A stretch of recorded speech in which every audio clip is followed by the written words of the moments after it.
कहते दोस्तों भारत की नामकरण, या तो दोस्तों भारत की अवधारणा के बारे में बात करेंगे। कॉपी पेन लेकर बैठे हैं प्यारे, नोट डाउन करते रहिएगा। कहीं ऐसा ना हो कि बाद में जाकर इससे रिलेटेड क्वेश्चन आए और बोलिएगा कि सर आपने तो लिखाया ही नहीं है। जी हाँ, आप ऐसा मत बोलिएगा मेरे भाई कि सर आपने तो लिखाया ही नहीं है, ऐसा नहीं कहिए मेरे भाई, बड़ी दर्द हो तो रे बाबू रे, याद रखिए मेरे भाई। तो सबसे पहले दोस्तों आप लोगों को पता है भारतवर्ष का नामकरण, यानी हमारे देश का भारत नाम कैसे पड़ा, हमारे देश का हिंदुस्तान नाम कैसे पड़ा, भारत का उत्तरी दक्षिणी सारा चीज मेरे दोस्तों आप लोगों को सुंदर तरीके से डिस्कस करना है। जैसे दोस्तों अगर मैं बात करूं, ये भारत का मैप है जहां पे आप लोगों ने बच्चों की तरह दोस्तों पढ़ चुके हैं मेरे भाई भारत के बारे में। जी हाँ, बहुत सुंदर तरीके से दोस्तों पढ़ चुके हैं आप लोग भारत के बारे में, मस्त इंपॉर्टेंट भाई, है ना। क्या पढ़े हैं सर इसमें?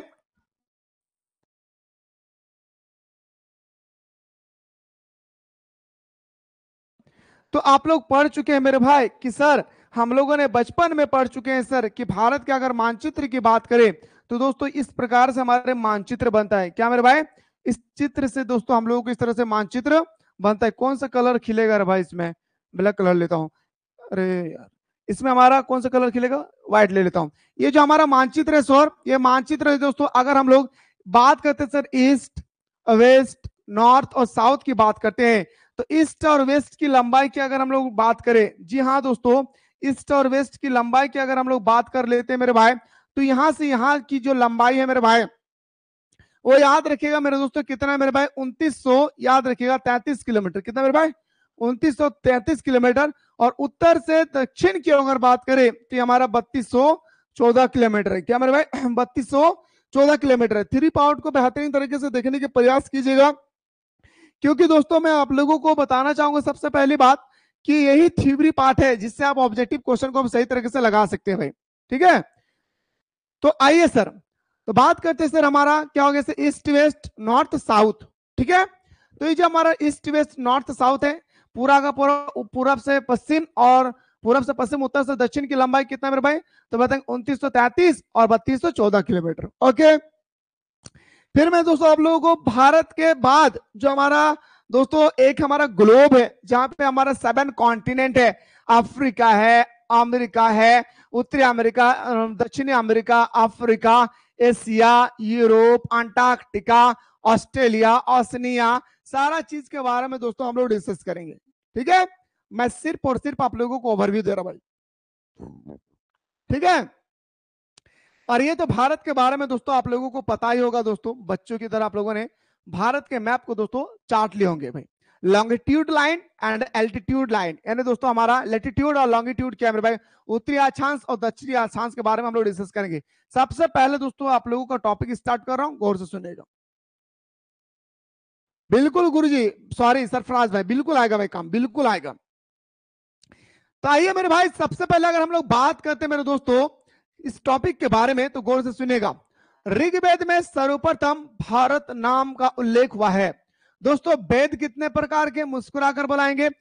तेरी बातों का अंदाज कहता है क्या तू प्यार मुझसे ही करती है, हाँ तेरी आंखों का अंदाज कहता है तू प्यार मुझसे ही करती है। समझ रहे भाई? इसी तरह से आप लोगों को यहाँ पे ध्यान देना भाई, ये बातों बातों में आंखों के इशारे पे ध्यान नहीं देना भाई, ध्यान देना इसमें। तो ऋग्वेद दोस्तों हमारा भारत का सबसे पहले वहां पे वर्णन किया गया है ऋग्वेद में। तो वेद कितने प्रकार के मेरे भाई? 4 प्रकार का, ऋग्वेद, यजुर्वेद, सामवेद, अथर्ववेद। तो सबसे पुराना वेद जो है मेरे भाई वो हमारा ऋग्वेद है। क्या सबसे पुराना वेद जो है मेरे भाई वो क्या है? हमारा ऋग्वेद है। ओके, तो ऋग्वेद में सर्वप्रथम भारत नाम का उल्लेख हुआ है। ऐसा मान्यता है कि भारत नामक राजा के ही नाम पर हमारे देश का नाम पड़ा है। ऐसा दोस्तों हमारे इतिहासकारों का मानना है कि जो हमारे देश का नाम भारत पड़ा है, यह नाम दोस्तों कोई राजा के नाम से ही मिलता जुलता था, जिस कारण से हमारे देश का नाम रखा गया मेरे भाई क्या? भारत। याद रखिए, भारत नाम का उल्लेख सर्वप्रथम ऋग्वेद में हुआ है। ऋग्वेद में इसलिए उल्लेख हुआ है क्योंकि बहुत सारे विद्वानों का मानना है कि भारत नाम जो है कोई राजा के नाम से मिलता जुलता था, जिनके नाम पर ही दोस्तों भारत का नाम रखा गया है भाई। अशोक के अभिलेखों में हमारे देश का नाम जम्बू द्वीप है। याद रखिएगा कितना इंपॉर्टेंट है भाई। अशोक के अभिलेख में हमारे देश का नाम क्या है मेरे भाई? जम्बू द्वीप है। क्या है? अशोक के अभिलेख में नाम क्या है मेरे भाई? जम्बू द्वीप है। क्या मेरे भाई? जम्बू द्वीप है।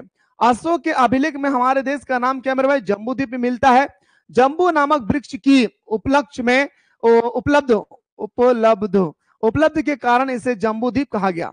याद रखिएगा अशोक के अभिलेख में भारत का नाम क्या पड़ा है मेरे भाई? तो बताएंगे सर भारत का नाम पड़ा है मेरे दोस्तों क्या? जम्बू द्वीप। क्या पड़ा है मेरे भाई? जम्बू द्वीप। जम्बू नामक वृक्ष के नाम से ही दोस्तों हमारे देश का नाम अशोक के अभिलेख में वर्णन किया गया है क्या? जम्बू द्वीप। ठीक है। आइए गुरुजी अब बात करते सर भारतवर्ष शब्द का सर्वप्रथम उल्लेख खारकेल 5/14 हाथी गुफा अभिलेख में मिलता है भाई। खारकेल नहीं होगा, खारवेल होगा भाई, गलत लिखा है भाई, खारवेल होगा। क्या मेरे भाई? आप लोगों को पता है दोस्तों खारवेल हमारा एक प्रकार का अभिलेख है मेरे भाई। क्या है? खारवेल एक प्रकार का हमारा क्या है मेरे भाई? याद रखिएगा हमारा क्या है मेरे भाई? अभिलेख है। याद रखिएगा खारवेल क्या है मेरे शेर सुनियो, एक हमारा अभिलेख है। तो खारवेल के अभिलेख 5/14 ये कोड है मेरे भाई, अभिलेखों का एक कोड होती है। ठीक है, अभिलेखों का क्या है मेरे भाई? कोड होती है भाई। ठीक है, तो भारत शब्द का सर्वप्रथम उल्लेख खारवेल 5/14 आर्थी गुफा अभिलेख में मिलता है। भारतवर्ष का अर्थ है भारतों का देश, भारतों का देश। भारतवर्ष का अर्थ है, भारतवर्ष का अर्थ है मेरे भाई क्या? तो भारतों का देश। क्या मेरे भाई? भारतों का देश। ठीक है, हिंदुस्तान नाम का प्राचीनतम प्रयोग सगनीय यानी ईरानी शासक शापूर वान के नक्श ए अरस्तम लेख में मिलता है भाई। आज जो हम अपने देश को हिंदुस्तान कहते हैं मेरे भाई, सबसे पहला अगर इसका उल्लेख कहीं हुआ था तो दोस्तों यह उल्लेख हुआ है ईरानी शासक, एक शासक था ईरान का शासक सपूर नंबर 1 के नक्श ए रुस्तम लेखक में मिलता है भाई। कहां से कैसे मिलता है दोस्तों, इन सब चीजों को याद रखिएगा। एक प्रदेश के रूप में भारत का प्रथम सुनिश्चित उल्लेख पन्नी की अष्टमाय। सबसे पहले दोस्तों आप तो याद रखिए अष्टाध्यायी के लेखक कौन है? पन्नी है भाई। अष्टाध्यायी के लेखक कौन है? पन्नी है। अष्टाध्यायी एक पुस्तक है, इसका लेखक कौन है? पन्नी है भाई। तो एक प्रदेश के रूप में भारत का प्रथम सुनिश्चित उल्लेख पन्नी की अष्टाध्यायी में मिलता है। यूनानी ने इसे देश का इंडियन नाम दिया है, और यूनानी लोग जब हमारे देश आए थे ना मेरे भाई, तब जाकर उन्होंने हमारे देश का नाम क्या दिया था मेरे भाई? तो बताएंगे सर उन्होंने हमारा नाम दिया था, हमारे देश का क्या नाम दिया था प्यारे? तो इंडिया नाम दिया था। जी हाँ ने हाँ, ठीक है, यूनानी ने इस देश का इंडियन नाम दिया है भाई। क्या नाम दिया है मेरे भाई? इंडियन नाम दिया है। बताए मेरे दोस्तों यहां तक आप लोगों को समझ में आ गया है कि भारत का नाम कैसे आया, इंडिया का नाम कैसे आया, हिंदुस्तान का नाम कैसे आया। मैंने तीनों का नाम दोस्तों बेहतरीन तरीके से समझाया। आखिर हमारे देश को दोस्तों जम्बू द्वीप क्यों कहा जाता था? एक वृक्ष के नाम पे जम्बू द्वीप का उल्लेख मिलता है दोस्तों, जो हमारा अशोक के अभिलेख में मिला गया है।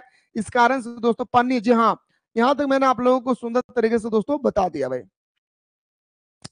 आगे बढ़ते मेरे दोस्तों, गौर से देखिएगा। जी हाँ मेरे भाई, आगे बढ़ते मेरे भाई, गौर से देखिएगा। भारत दक्षिण एशिया में स्थित एक विशाल देश है भाई। भारत एशिया का है, आप सभी को पता है मेरे दोस्तों। अगर आप लोग बता दिए कि सर एक क्वेश्चन पूछे मैं आंसर बताऊंगा, तो मैं दोस्तों क्वेश्चन पूछ लेता, अगर आप लोग आंसर बता दिए तो मैं मान जाऊंगा मेरे दोस्तों कि आप लोगों का शादी फिक्स है। बोलिए सर क्वेश्चन। 7 महादेश में सबसे छोटा महादेश कौन सा है? 7 महादेश में सबसे छोटा महादेश क्या है?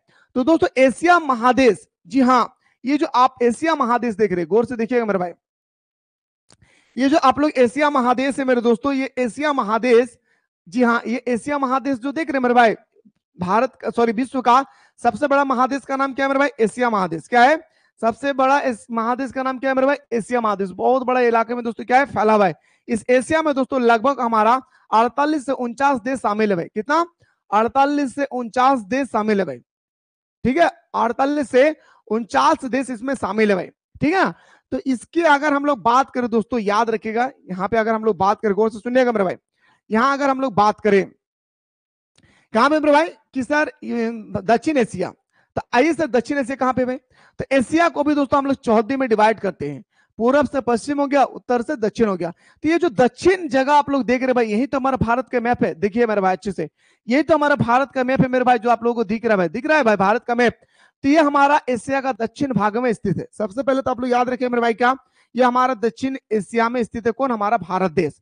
तो यही सर आप लोगों से कह रहा है, क्या कहता है मेरे भाई, तो बताएंगे मुस्कुराकर, क्या बताता है सर कि भारत दक्षिण एशिया में स्थित एक विशाल देश है। क्या मेरे भाई, दक्षिण एशिया में स्थित एक विशाल देश है जिसकी आकृति चतुर्कोणीय, भाई चतुर्कोणीय मतलब दोस्तों इस तरह से, भारत का मानचित्र ऐसा ही है भाई, आप लोग देख रहे हैं चतुर्कोणीय भाई, है ना, चतुर्कोणीय भारत का मानचित्र क्या मेरे भाई, चतुर्कोणीय है। इसकी विशालता के कारण इसे उपमहाद्वीप भी कहा जाता है। इसकी ये इतनी बड़ी है मेरे भाई, ये हमारे, जी हाँ, हमारा जो देश है वो इतनी बड़ी है मेरे भाई कि इस देश को हम लोग उपमहाद्वीप के नाम से भी जानते हैं। तो कभी भी अगर आपसे पूछा जाएगा कि उपमहाद्वीप क्या है, तो बोलेंगे सर सीधा सीधा भारत का उपनाम है उपमहाद्वीप। भारत अक्षांशीय दृष्टि से उत्तरी गोलार्ध में तथा देशांतरीय दृष्टि से पूर्वी गोलार्ध में स्थित है। दोस्तों ये आप लोगों को उत्तरी गोलार्ध और दक्षिणी गोलार्ध के बारे में आप लोगों को अच्छी तरह से पता होगा, है ना भाई, उत्तरी गोलार्ध और दक्षिणी गोलार्ध के बारे में। जिससे दोस्तों ये हमारा देखिए, आप अच्छी तरह से डायग्राम देखिए, उत्तरी गोलार्ध और दक्षिणी गोलार्ध के बारे में अच्छी तरह से देखिए। तो उत्तरी गोलार्ध और दक्षिणी गोलार्ध की अगर हम लोग बात करें तो दोस्तों यहाँ पे साफ साफ कहा गया है कि भारत अक्षांशीय दृष्टि से उत्तरी गोलार्ध तथा देशांतरी दृष्टि से पूर्वी गोलार्ध में स्थित है। यानी उत्तर और पूरब दोनों भाग में दोस्तों हमारा देश क्या है भाई, स्थित है। उत्तर अक्षांश में भी और पूर्वी अक्षांश में भी दोस्तों हमारा देश क्या है भाई, याद रखिएगा दोस्तों, हमारा देश स्थित है। ठीक है, भारत का अक्षांशीय विस्तार 8 डिग्री 4 मिनट उत्तर अक्षांशी से 37 डिग्री 6 मिनट तक है भाई। अगर हम लोग बात करें दोस्तों किसके बारे में, उत्तरी के बारे में, जी हाँ, उत्तरी के बारे में अगर हम लोग बात करें मेरे भाई, तो बताएंगे सर उत्तरी में, तो बताएंगे मेरे शेर सैनियों क्या, तो बताएंगे मेरे भाई 37 डिग्री 6 मिनट, जी हाँ 37 डिग्री 6 मिनट से लेकर के दोस्तों, सॉरी भाई, सॉरी 8 डिग्री 4 मिनट से लेकर के दोस्तों हमारा 37 डिग्री 6 मिनट तक होती है। क्या मेरे भाई, 37 डिग्री 6 मिनट तक होती है हमारा उत्तरी अक्षांश।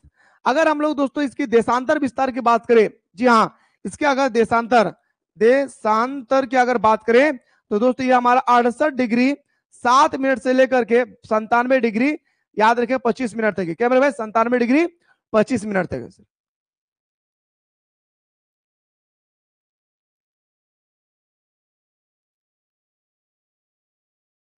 हाँ इसी टाइम पे होगी, ठीक है। तो याद रखिएगा दोस्तों, ऑब्जेक्टिव में जब क्वेश्चन में लेकर आऊंगा तो आप लोगों को कहीं भी कुछ भी तकलीफ नहीं होना चाहिए। याद रखिए उत्तरी अक्षांश 8 डिग्री 4 मिनट से लेकर 37 डिग्री 6 मिनट, और देशांतर पूर्वी देशांतर की बात करें तो 68 डिग्री 7 मिनट से लेकर के 97 डिग्री 25 मिनट। क्या मेरे भाई, 97 डिग्री 25 मिनट तक है, ठीक है। आगे कहता है दोस्तों कि कर्क रेखा भारत के मध्य से होकर गुजरती है। दोस्तों ये जो भारत का मैप तो नहीं देख पाओ है ना रे भाई, ये भारत का मैप जो है तो दोस्तों यहाँ पे ठीक बीचों बीच एरिया से दोस्तों हमारा कर्क रेखा जाता है। आप लोग बताइए सर कर्क रेखा कितने राज्यों से होकर गुजरते हैं दोस्तों, मैं मान जाऊंगा मेरे भाई, बताइए कर्क रेखा कितने राज्यों से होकर गुजरती है भाई। तो पहले सर हमारा हमारा गुजरात। क्या मेरे भाई, गुजरात, बताइए मेरे भाई, गुजरात है ना भाई। राजस्थान, क्या राजस्थान, याद रखिएगा। मध्य प्रदेश, मध्य प्रदेश, याद रखिए मेरे भाई, क्या मध्य प्रदेश। फिर कौन आएगा सर यहाँ पे, मध्य प्रदेश के बाद छत्तीसगढ़, क्या छत्तीसगढ़, है ना भाई। मित्र पर गमछा झार, बताइए मेरे भाई 8 राज्यों से होकर गुजरती है ना भाई। वे उसके बाद हमारा सर झारखंड, क्या मेरे भाई, झारखंड, झारखंड। फिर हमारा क्या आएगा सर, वेस्ट बंगाल, क्या आएगा मेरे भाई, वेस्ट बंगाल। 1 2 3 4 5 6, 2 को छूट गया सर हमारा। थैंक यू सो मच किरण सिन्हा। त्रिपुरा, याद रखिए त्रिपुरा और मिजोरम होगा भाई, है ना, और मिजोरम होगा, सॉरी मिजोरम, याद रखिए, सॉरी भाई, ठीक है, वेरी गुड भाई। मिजोरम, त्रिपुरा और मिजोरम यहाँ पे टच करता है, थोड़ा सा मैं ऊपर कर दिया था इसलिए मणिपुर टच हो गया था भाई, याद रखिए मणिपुर नहीं होगा भाई, ठीक है। थैंक यू सो मच किरण सिन्हा। तो भारत के बीचों बीच में एक रेखा गुजरती है जिसका नाम है दोस्तों क्या, तो बताएंगे सर हमारा कर्क रेखा। और दोस्तों जो मध्य गुजरात से शुरू होकर मिजोरम में खत्म होती है भाई, गुजरात से शुरू होकर मिजोरम में शुरू होती है। लेकिन अगर आपसे पूछा जाएगा कि सर झारखंड में कहां गुजरती है भाई, तो झारखंड में कहां गुजरता है मेरे भाई, तो बताएंगे सर झारखंड हमारा जो राज्य है ये पूरा का पूरा दोस्तों रांची में होकर गुजरती है। क्या मेरे भाई, रांची में। रांची में कहा सर, नेतरहाट में, नेतरहाट में। कहा मेरे भाई, रांची में, कहा नेतरहाट में। कहां पे मेरे भाई? रांची में। कहा? नेतरहाट में। ठीक है, रांची में। कहा मेरे भाई? नेतरहाट में। ठीक है, कहीं कोई तकलीफ नहीं है मेरे भाई। चलिए गुरुजी आगे हम लोग बात करते हैं। सर आगे देखिए मेरे भाई, आगे देखिए आगे क्या कहता है मेरे भाई। आइए, तो 8 राज्यों से होकर गुजरती है भाई। पहला गुजरात, राजस्थान, मध्य प्रदेश, छत्तीसगढ़, झारखंड, पश्चिम बंगाल, त्रिपुरा तथा मिजोरम। ये 8 राज्यों से होकर दोस्तों हमारे जो है दोस्तों हमारा कर्क रेखा गुजरती है। भारत का सबसे उत्तरी बिंदु, देखिए दोस्तों सबसे को क्या लिखा है भाई?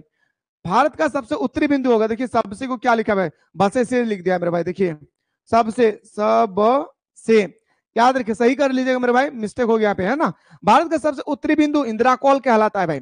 अगर हम लोग भारत के मानचित्र में फिर से अगर लौटते हैं मेरे भाई, तो ये हमारा क्या कहलाएगा मेरे भाई? ये हमारा इंदिरा कॉल कहता है उत्तरी भाग भाई। कहाँ गया भाई? ये हमारा छोटा कर देता है मेरे भाई, थोड़ा सा भाई छोटा कर देता भाई, थोड़ा सा छोटा कर देता। दिख रहा है ना भाई आप लोगों को? हाँ, ये दोस्तों हमारे क्या कहलाते हैं यहाँ पे उत्तरी बिंदु को? इंदिरा कॉल। क्या? इंदिरा कॉल। याद रखिए क्या मेरे भाई? इंदिरा कॉल। और इसको हम लोग क्या बोलते हैं मेरे भाई नीचे वाले भाग को? तो बताएंगे सर इंदिरा पॉइंट। क्या बोलते हैं सर हम लोग? इंदिरा पॉइंट। याद रखिए मेरे भाई, पॉइंट, इंट, याद रखिएगा। ठीक है, इंदिरा कॉल और मेरे भाई इंदिरा पॉइंट। ठीक है, इंदिरा कॉल और हमारा इंदिरा पॉइंट। ठीक है ना। तो वही चीज कह रहा है मेरे भाई कि हमारा जो भारत का जो उत्तरी बिंदु है वो हमारा इंदिरा कॉल कहलाता है, जो जम्मू कश्मीर के केंद्र शासित प्रदेश में स्थित है। जो दोस्तों कहां पे स्थित है इंदिरा कॉल? तो बताएंगे सर जम्मू कश्मीर में। इंदिरा कॉल कहां मेरे भाई? जम्मू कश्मीर में। लिखते जाइएगा तभी होगा पाएगा, नहीं तो फिर बोलेगा सर लिखाते नहीं है भाई। ये इंदिरा कॉल कहां पे मेरे भाई? तो बताएंगे सर हमारा जम्मू एंड कश्मीर में। कहा मेरे भाई? जम्मू एंड कश्मीर में। इंदिरा कॉल कहां मेरे भाई? जम्मू एंड कश्मीर में। ठीक है, आगे देखिए दोस्तों, था सबसे दक्षिणतम बिंदु इंदिरा पॉइंट है, जो अंडमान निकोबार द्वीप समूह पर निकट स्थित है भाई। अंडमान निकोबार द्वीप समूह में क्या है मेरे भाई? स्थित है भाई, अंडमान निकोबार द्वीप समूह। देखिए दोस्तों ये हमारा अंडमान निकोबार द्वीप समूह जो होती है, अरे खुलो ना खुलो,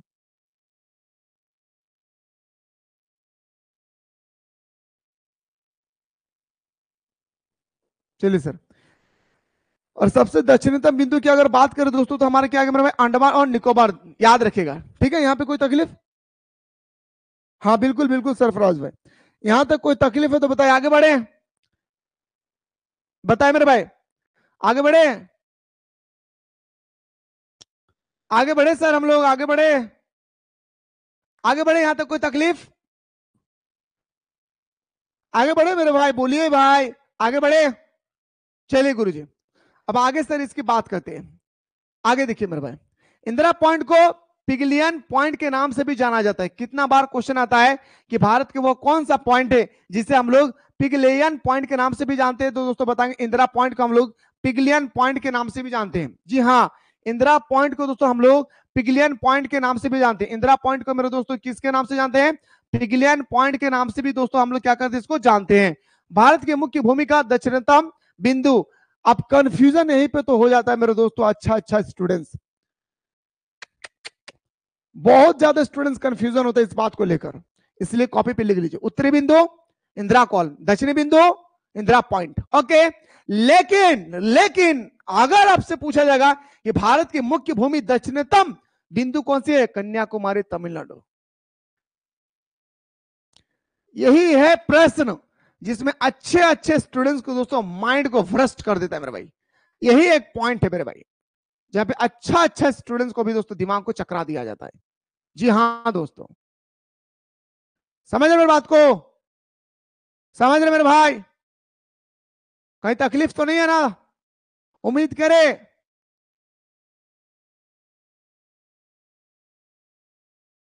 चलिए गुरुजी, तो भारत का विस्तार उष्ण, भारत का जो है विस्तार दोस्तों उष्ण तथा उपोष्ण दोनों कटिबंधों है भाई। भारत का जो विस्तार है दोस्तों, आप सभी को पता है कि भारत को जो हमारे विस्तार है वो उष्ण और उपोष्ण दोनों कटिबंधीय है भाई। फिर भी समूचे, समूचे का मतलब होता है सभी, फिर भी सभी भारत में, सभी भारत मतलब पूरे भारत में उष्ण कटिबंधीय मानसून जलवायु पाई जाती है भाई।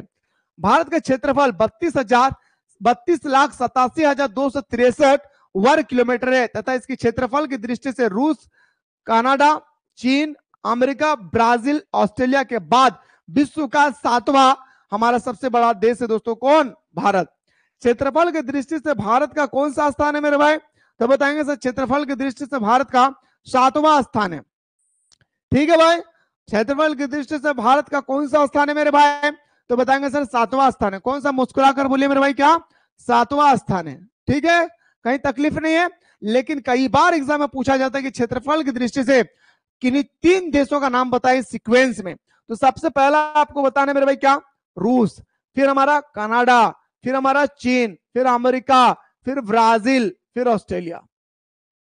सीक्वेंस में कोई भी टॉपिक को दोस्तों आप लोग बच्चा नहीं रहा भाई, हम लोग अब बच्चा नहीं रहा। क्या हुआ? ममता कुमारी नो बता रहे, अब हम लोग बच्चा नहीं रहे मेरे भाई। हम लोगों को कुछ भी अगर याद करना है तो सीक्वेंस से याद रखना है। क्या? सीक्वेंस से याद रखना है। ठीक है, चलिए गुरुजी, यहां तक समझ में आ गया सर। 32,87,263 वर्ग किलोमीटर में फैला हुआ है और पूरी तरह से दोस्तों ये हमारे 7वें नंबर में आता है पूरे विश्व का। लेकिन दोस्तों ये जो हमारा क्षेत्रफल है 7वें नंबर का, इसका क्षेत्रफल पूरे विश्व के क्षेत्रफल का 2.42% है। कितना मेरे भाई? 2.42% है। कितना? 2.42% है। कितना सर? 2.42। पूरे विश्व अगर दोस्तों, अगर पूरा विश्व की बात करें, पूरा विश्व अगर दोस्तों 100% है तो 2.42% सिर्फ और सिर्फ हमारा भारत देश है। क्या मेरे भाई? सिर्फ और सिर्फ हमारा भारत देश है। इस चीज को ख्याल रखिएगा। भारत की पूर्वी से पश्चिमी की लंबाई 2933 किलोमीटर है, मैंने आप लोगों को अभी बताया, और उत्तर से दक्षिण 3214 किलोमीटर है। ठीक है, भारत के कुल स्थलीय सीमा 15,200 किलोमीटर तथा मुख्य भूमि की तटीय सीमा 6,100 किलोमीटर है। भारत का कुल स्थलीय सीमा, स्थलीय मतलब जमीन की जो सीमा है दोस्तों, वो हमारा 15,200 किलोमीटर है। और अगर भूमि की अगर बात करें तटीय सीमा की तो 6,100 किलोमीटर है। द्वीपों सहित उत्तर भारत की कुल तटीय सीमा दोस्तों, द्वीप और वगैरह सब कुछ मिला के कितना हो गया मेरे भाई? 7,516 किलोमीटर है भाई। इस प्रकार भारत की कुल सीमा 22,716 किलोमीटर है। यदि राज्यवार देखा जाए तो गुजरात राज्य की तटीय सीमा सबसे अधिक है। और हम लोग बचपन से ही दोस्तों ऑलरेडी पढ़ चुके हैं कि हमारे जो तटीय सीमा का सबसे बड़ा अगर राज्य कोई है तो वो हमारे क्या है मेरे भाई? गुजरात है। क्या बताएंगे सर? हमारा गुजरात है। तटीय सीमा की अगर कोई राज्य है तो वो कौन से राज्य मेरे शेरों सरनियों? गुजरात की है। कौन सी है? गुजरात की भाई। ठीक है, आगे कहता है सर कि उसके बाद आंध्र प्रदेश का स्थान आता है। गुजरात के बाद किसका स्थान आता है सर? आंध्र प्रदेश। बताएं मेरे दोस्त, ये सारे चीजों को मैं थोड़ा सा फास्ट इसलिए बता रहा हूं मेरे भाई, क्योंकि हम लोगों ने बचपन में भी दोस्तों ये सारे टॉपिकों को ऑलरेडी डिस्कस कर चुके हैं। इसलिए मेरे दोस्तों मैं थोड़ा सा आप लोगों को फास्ट बता रहा हूं भाई। कहीं कोई तकलीफ है तो बताइए, कहीं कोई तकलीफ है तो बताइए कि सर हमें इस जगह में तकलीफ है, बताइए फिर से जल्दी से, फिर हम लोग आगे की ओर मूव करेंगे मेरे भाई। ये जियोग्राफी, इसलिए एक्चुअली ये हिस्ट्री है लेकिन जियोग्राफी दोस्तों इसमें ज्यादा घुसा हुआ है। और ये जो अभी आप लोग देख रहे हैं ना, इन सब चीजों को दोस्तों मैं एक आप लोगों को वन लाइनर क्वेश्चन भी दूंगा और साथ ही साथ दोस्तों इसका मैं आप लोगों को ऑब्जेक्टिव क्वेश्चन भी दूंगा। बताइए, सिर्फ नेहा कुमारी बोल रही है कि सर मुझे समझ में आया है, मेरा कोई डाउट नहीं है, बाकी सबका डाउट है। क्या डाउट है बोलिए, मैं सुनने के लिए तैयार हूं भाई। आपका डाउट बताइए, क्या डाउट है भाई?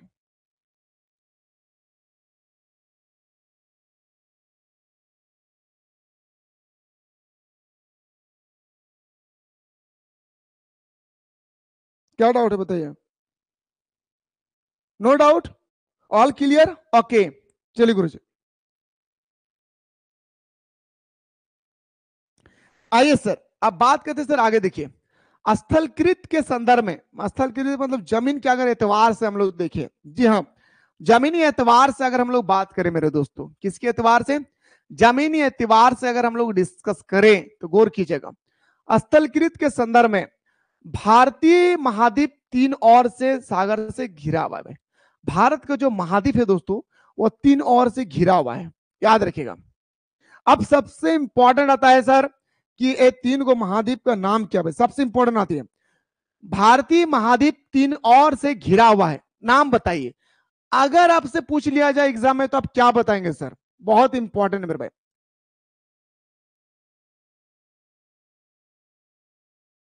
बताए मेरे भाई, भारतीय महाद्वीप 3 सागरों से घिरा हुआ है, अगर नाम पूछे तो क्या बताएगा? भारतीय महाद्वीप 3 सागरों से घिरा हुआ है, नाम बताइए। क्या बताएंगे बोलिए, ये भी तो हम लोग बचपन में पढ़ चुके हैं ना मेरे भाई। तो देखिए दोस्तों, अगर तीनों का नाम पूछे तो आप लोग पहला नाम लिखिएगा। देखिए मेरे भाई, आप लोगों को पहला नाम लिखना है, मैं लिखा रहा भाई, नाम याद रखिएगा। मैं नाम लिखा रहा मेरे भाई, याद रखिएगा। पहला अगर आपसे पूछे तो बताएंगे सर बंगाल की खाड़ी, लिखिएगा बंगाल की खाड़ी, ठीक है। दूसरा का अगर आपसे पूछे तो बताएंगे सर अरब सागर,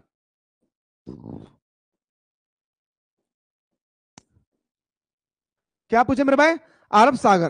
तीसरा का अगर आपसे पूछे तो बताएंगे सर हमारा हिंद महासागर, क्या मेरे भाई, हिंद महासागर।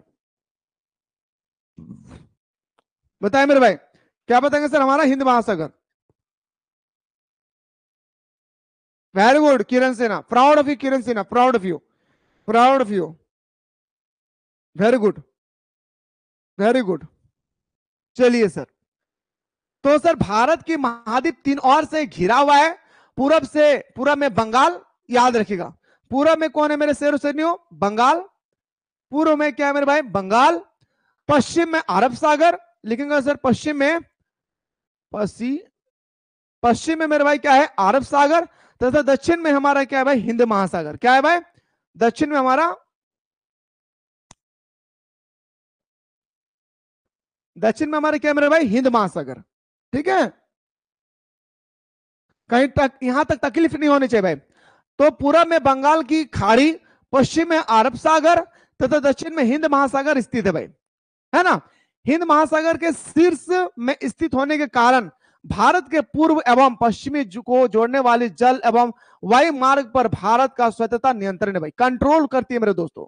हमारा जो हिंद महासागर है, हिंद महासागर के शीर्ष में स्थित भारत का जो भारत जो स्थित है मेरे भाई, इसके पूर्व एवं पश्चिमी को जोड़ने वाली जल एवं वायु मार्ग भारत का स्वतंत्रता नियंत्रण है, जो सामरिक और आर्थिक दोनों दृष्टि से क्या मेरे भाई महत्वपूर्ण है।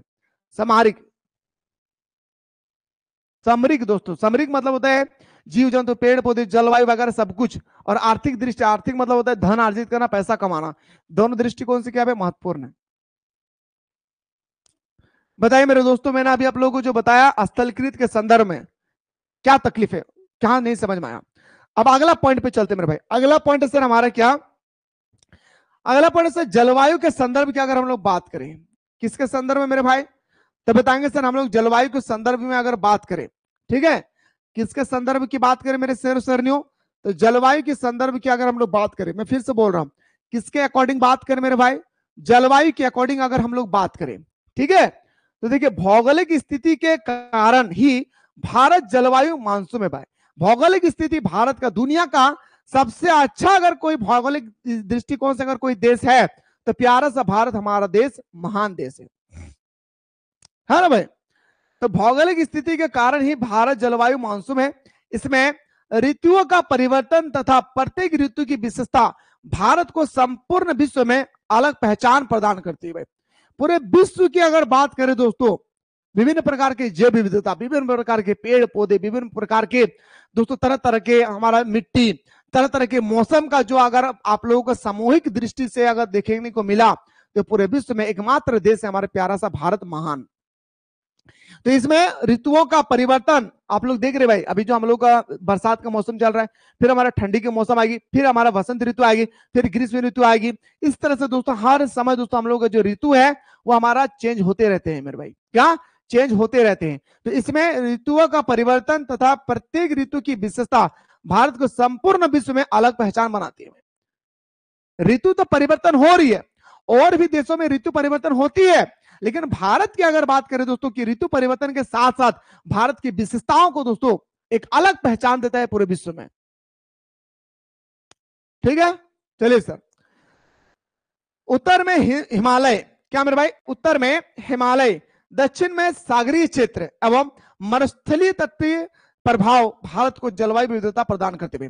उत्तर में हिमालय भाई। अब चलिए भारत के उत्तर में आप लोगों को देखने को मिलेंगे दोस्तों हिमालय पर्वत, है ना भाई। सबसे बड़ा हिमालय पर्वत देखने को मिलेंगे भारत के उत्तरी भाग में, आप लोगों को हिमालय पर्वत देखने को मिलेंगे। दक्षिण में चले जाएंगे तो आपको सागर देखने को मिलेगा एवं मरुस्थलीय तथा तटीय प्रभाव भारत के जलवायु विविधता को प्रदान करते हुए, भारत की जलवायु विविधता को क्या करते हैं मेरे भाई, प्रदान करती है, ठीक है। बताए मेरे भाई, यहां तक कोई भी स्टूडेंट्स को कोई तकलीफ है तो बताइए कि सर हम लोगों को यहाँ पे में कोई भी प्रॉब्लम है तो आप लोग बताइए कि सर मुझे यहाँ पे प्रॉब्लम हो रही है।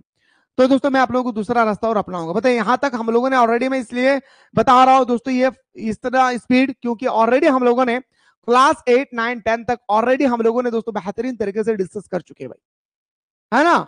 और पढ़ाई में मन लगा दीजिए मेरे भाई, क्योंकि आप सभी को पता है कि अभी क्लास सेमेस्टर 1 का रिजल्ट आया है, ऑल यूनिवर्सिटी का रिजल्ट जारी कर दिया गया रांची को छोड़ करके। तो आप लोगों ने दोस्तों देखा होगा रिजल्ट कितना घटिया आया है। घटिया आने का कारण है मेरे भाई, स्टूडेंट सोचते हैं कि मुंह उठा के जाएंगे, एग्जाम देंगे, वापस चले आएंगे। नहीं मेरे दोस्तों, अब ग्रेजुएशन वो ग्रेजुएशन नहीं रहा जो पहले था। अब यहाँ पे ग्रेजुएशन में अगर कोई बंदा पूरा अटेंशन के साथ अगर दोस्तों अगर पढ़ाई नहीं करते हैं, वो बच्चा कंफर्म है कि फेल होगा, यानी प्रमोटेड होगा, ये बात कंफर्म है। इसलिए मेरे दोस्तों हाथ जोड़कर आप लोगों से विनती है, आप ये मत समझिएगा कि सर मैं एग्जाम से 1 महीना पहले 2 महीना पढ़ लूंगा, मेरा अच्छा खासा मार्क्स आ जाएगी। नहीं मेरे भाई, इतना आसान नहीं है। इसलिए रिक्वेस्ट है कि आप लोग दोस्तों पढ़ाई पे मन लगा दीजिए भाई स्टार्टिंग से ही। आगे पॉइंट की अगर बात करें दोस्तों आर्थिक संदर्भ में, संदर्भ का मतलब होता है आर्थिक स्थिति के अंतर्गत की बात करें तो उष्ण कटिबंधीय जलवायु होने के कारण भारत के विभिन्न क्षेत्र में जलवायु विविधता दिखाई देती है। जलवायु में विभिन्न प्रकार के जलवायु आप लोगों को देखने को मिलेंगे हमारे भारत देश में, विभिन्न प्रकार के मेरे भाई, जिस कारण यहाँ तीनों प्रकार की फसलें, रबी फसल, खरीफ फसल, जायद फसल, विभिन्न प्रकार के फसलें दोस्तों हमारे भारत में उगाए जाते भाई, है या नहीं। भारत में दोस्तों विभिन्न प्रकार के फसलें दोस्तों क्या होती है, उगाए जाते हैं भाई। Doubt? No doubt. Okay. Bharat के दक्षिण में प्राचीनतम चट्टान के उपस्थिति होने के कारण यह क्षेत्र खनिज संसाधनों की दृष्टि से अत्यंत समृद्ध है।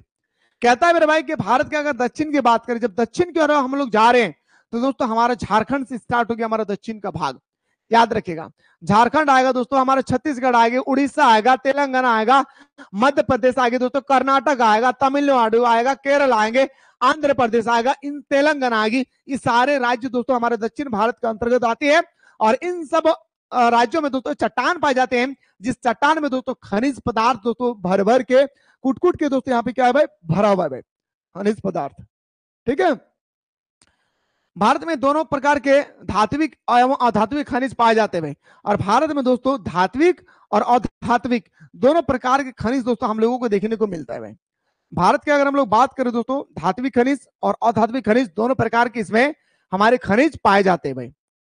समझे मेरे बात को, याद रखिएगा, धात्विक खनिज और अधात्विक खनिज दोनों प्रकार के खनिज दोस्तों हम लोगों को यहाँ पे देखने को मिलता है, इस चीज को ख्याल रखिएगा। ठीक है। डाउट? ओके सर, आगे बढ़ते भाई। अब धात्विक खनिज और अधात्विक खनिज दोस्तों आप लोगों ने क्लास 10 में ऑलरेडी पढ़ चुके हैं सर, है ना। इसमें और क्या मैं बताऊं सर, जिसमें धातु की मात्रा पाई जाती है धात्विक खनिज, जो धातु नहीं पाए जाते अधात्विक खनिज।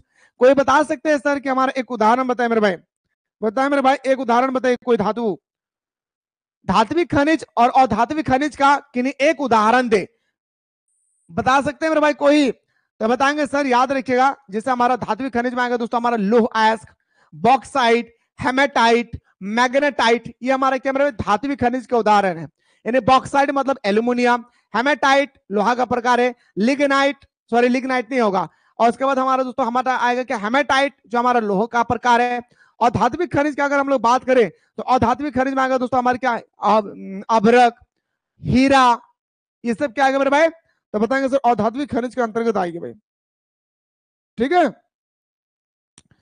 भारत की लंबी तटीय रेखा होने के कारण मत्स्य उत्पादन, मत्स्य का मतलब होता है मछली पालन, क्या मेरे भाई, मत्स्य का मतलब होता है क्या, मछली पालन। मत्स्य का मतलब क्या होता है मेरे भाई, मछली पालन। मत्स्य का मतलब क्या होता है प्यारे, मछली पालन। मत्स्य का मतलब क्या होता है मेरे भाई, मछली पालन।